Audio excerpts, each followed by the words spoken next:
आज आपण एका अशा विषयावर बोलणार आहोत जो खूपच खोल आणि तितकाच रंजक आहे. एका प्राचीन बायबलमधील विधीचा म्हणजेच प्रायश्चित्ताच्या दिवसाचा जगाच्या अंताचा एक आराखडा म्हणून कसा अर्थ लावला जातो हे आपण या विश्लेषणात समजून घेणार आहोत. चला सुरू करूया. खरंच किती शक्तिशाली प्रश्न आहे हा. या एकाच प्रश्नामध्ये ना जीवन आणि मृत्यू, नियम आणि पाप या सगळ्यांचा संघर्ष लपलेला आहे. म्हणजे बघा, स्रोतानुसार मृत्यूचा डंख म्हणजे पाप, आणि पापाला ताकद कुठून मिळते तर ती मिळते नियमांमधून. आणि हाच तो वैश्विक पेच आहे ज्याची उकल आज आपण करणार आहोत. तर आपण हे कसं समजून घेणार आहोत? आपण या वैश्विक नाट्याचे 5 मुख्य टप्पे पाहणार आहोत. चला एक नजर टाकूया. चला तर मग सुरुवात करूया आपल्या या वैश्विक खटल्याच्या पहिल्या भागापासून. तो वैश्विक गुन्हा नक्की आहे तरी काय, आणि त्याची शिक्षा ती किती अटळ आहे. ओके, तर पाप म्हणजे काय? स्रोतानुसार याची व्याख्या एकदम सरळ आणि सोपी आहे. देवाने दिलेल्या आज्ञा मोडणं, बस. आणि हेच ते कृत्य आहे जे सगळ्या समस्येचं मूळ आहे. आणि इथेच खरा मुद्दा आहे. पापाला ताकद मिळते ती नियमांमुळे. म्हणजे नियमच ठरवतात की गुन्हा काय आहे, आणि त्या गुन्ह्याची शिक्षा मृत्यू. आणि ही शिक्षा टाळता येत नाही, ती अटळ आहे. त्यामुळे एक असा पेच निर्माण झालाय की ज्याने पाप केलं त्याला मृत्यू येणारच. मग आता प्रश्न असा येतो की यातून बाहेर पडण्याचा मार्ग काय? आणि इथेच ख्रिस्ताचं पुनरुत्थान अत्यंत महत्त्वाचं ठरतं. या वैश्विक खटल्यात हे पुनरुत्थान एका आदर्श पुराव्यासारखं कसं काम करतं हे पाहणं खरंच खूपच इंटरेस्टिंग आहे. इथलं लॉजिक खरंच खूप जबरदस्त आहे. बघा, ख्रिस्ताच्या पुनरुत्थानाची एकच घटना आहे, पण ती एकाच वेळी अनेक गोष्टी सिद्ध करते. 1. मृत्यूवर विजय मिळवता येतो. 2. देवाच्या आज्ञा पाळणं शक्य आहे, त्या खऱ्या आहेत. आणि 3. याचमुळे देवाचा पुत्र म्हणून त्याचा अधिकार सिद्ध होतो. सोप्या भाषेत सांगायचं तर ज्याने पाप केलं नाही त्याला मृत्यू शिवू शकत नाही, हेच तर यातून सिद्ध होतं. पण थांबा, गोष्ट इथेच संपत नाहीये. हा खटला वाटतो तितका सोपा नाहीये. अंतिम निकाल देण्यापूर्वी असा एक पुरावा हवाय जो संपूर्ण सृष्टीसमोर सादर करता येईल. असा पुरावा ज्याला कोणीही कधीही नाकारू शकणार नाही. तो अगदी स्पष्ट आणि निःसंदिग्ध असायलाच हवा. हे ऐकून आपल्या मनात एक प्रश्न नक्कीच येईल की जर ख्रिस्ताने नियम सिद्ध केलाच आहे, एक आदर्श घालून दिलाच आहे, मग परत ह्या साक्षी पुराव्यांची काय गरज? बरोबर ना? चला याचं उत्तर शोधूया.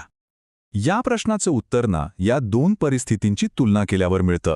विचार करा, जर पुराव्याशिवायच न्यायनिवाडा झाला तर काय होईल? कदाचित सृष्टीला देवाचा न्याय पूर्णपणे समजणार नाही, त्यांच्या मनात शंका राहू शकते. पण दुसरीकडे जेव्हा हुतात्मे पुनरुत्थित होतात तेव्हा ते जिवंत पुरावा बनतात. ते स्वतःच्या उदाहरणाने हे सिद्ध करतात की देवाच्या आज्ञा पाळणं शक्य आहे. आणि मग ज्यांनी आज्ञा मोडल्या त्यांना होणारी शिक्षाही योग्यच आहे यावर सगळ्या सृष्टीचं एकमत होतं. बघा किती मोठा फरक आहे. आणि म्हणूनच प्रकटीकरणातलं हे वचन इतकं महत्त्वाचं आहे.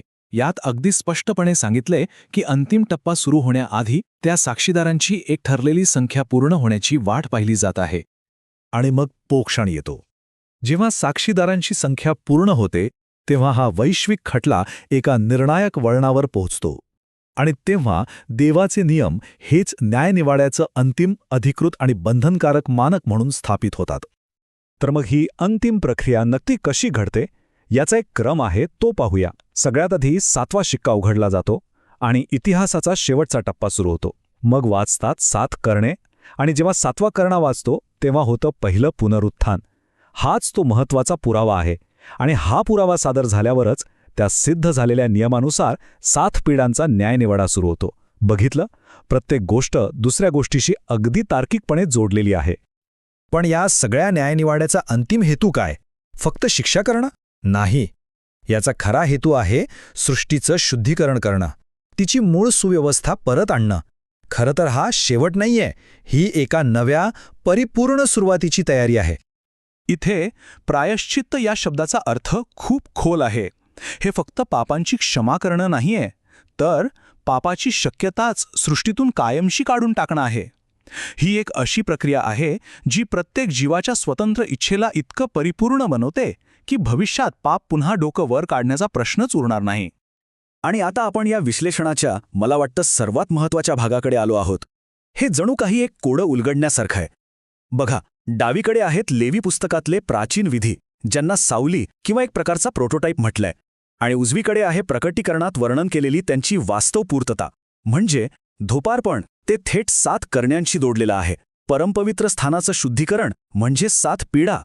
प्रत्येक प्राचीन विधी हा भविष्यातल्या एका मोठ्या वास्तविक घटनेचं प्रतीक आहे. हा एक परफेक्ट ब्लूप्रिंट आहे. तर मग या सगळ्या वैश्विक शुद्धीकरणानंतर काय साध्य होतं?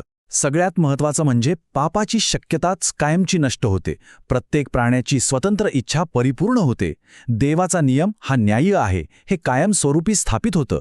जे या नियमांना विरोध करतात त्यांच्यावर न्याय होतो आणि सैतानाचा प्रभाव तो कायमचा संपतो. हा फक्त एका युगाचा अंत नाही, तर एका नवीन परिपूर्ण युगाचा आरंभ आहे. आणि शेवटी एक प्रश्न मी आपल्या सर्वांसाठी सोडून जातो, जो आपल्याला विचार करायला भाग पाडेल. जर स्वतंत्र इच्छा कायम राहणार असेल पण पाप करण्याची शक्यताच नसेल, तर असं विश्व कसं असेल? त्या अस्तित्वाचं स्वरूप काय असेल? जरा विचार करा यावर.